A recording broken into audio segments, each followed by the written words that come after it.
এই যে জুলাই সনদে সবাই স্বাক্ষর করলো, এই আদেশটা যে হবে, এটার আদেশের টেক্সটটা কি?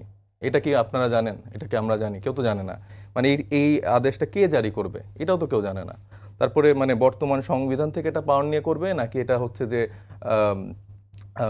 গণঅভ্যুত্থানের যেই শক্তি সেখান থেকে করবে, এটা কে ঘোষণা করবে? এটা রাষ্ট্রপতি ঘোষণা করবে নাকি প্রধান উপদেষ্টা ঘোষণা করবে? তারপরে গণভোটে কি প্রশ্ন করা হবে? তারপরে এখানে যে নোট অফ ডিসেন্টগুলো আছে সেগুলো আসলে কিভাবে ডিল করা হবে? তারপর গণভোটে যদি পাস হয় তাহলে সংবিধান সংস্কারের যে মেয়াদ সেটা আসলে কতদিন থাকবে? আবার যদি সেই সংবিধান সংস্কারটা এই মেয়াদের মধ্যে না হয় তাহলে আসলে কি ঘটবে? এই প্রশ্নগুলো কি আমরা কেউ ডিল করেছি?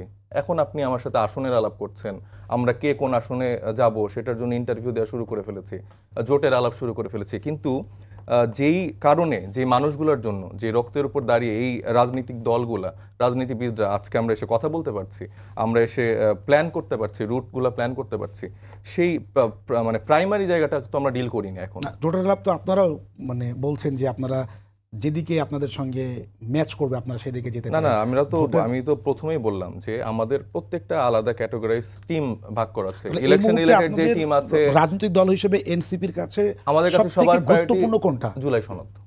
ওকে, তাহলে এখন জুলাই সনদের যেহেতু এখনো এটার বাস্তবায়ন প্রক্রিয়াটাই ঠিক হয়নি, তাহলে এই মুহূর্তে কি আপনারা সেটাকে বাস্তবায়নের প্রক্রিয়া বা বাস্তবায়ন কিভাবে হবে সেই বিষয়গুলো নিয়ে আপনারা কাজ করছেন? জি, সেই বিষয়ে আমরা কাজ করছি। আমরা সব থেকে মানে চেষ্টা করছি যে ঐক্যমত্য কমিশনের সাথে টেবিলে বসে হোক, যেভাবে হোক, মানে আমরা চাই যে অ্যাটলিস্ট এই জায়গাটা অ্যাটলিস্ট সুরাহা করুক।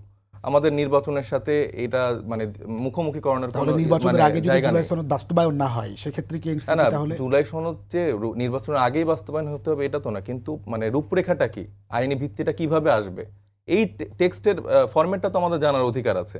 এটা যেহেতু ঐক্যমত্য কমিশনে আলাপ হয়েছে, সব রাজনৈতিক দলগুলো একসাথে সিদ্ধান্ত নিয়েছে, এটা তো জানার অধিকার সবার আছে। জনগণের কাছে তো এটা বলতে হবে। আপনি জাস্ট স্বাক্ষর নিয়ে ফেললেন, কিন্তু পরবর্তীতে এটা বলবে যে এটা তো একটা কাগজে দলিল ছিল, যে দল সরকারে গঠন গেল বলবে যে আমাদের তো সরকার জনগণ ম্যান্ডেট দিছে, আমরা এটা করব না। জুলাই সনদ বিষয়ে এখন যে অবস্থাটা বিরাজমান, যদি এই অবস্থায় থাকে তাহলে এনসিপির ভোটে যাও বা না যাওয়ার বিষয়ে আপনাদের কি? না, তাহলে ডেফিনেটলি এনসিপি ভোটে যাচ্ছে না। এনসিপি জুলাই সনদটাকে বাস্তবায়নের জন্য ফাইট করবে।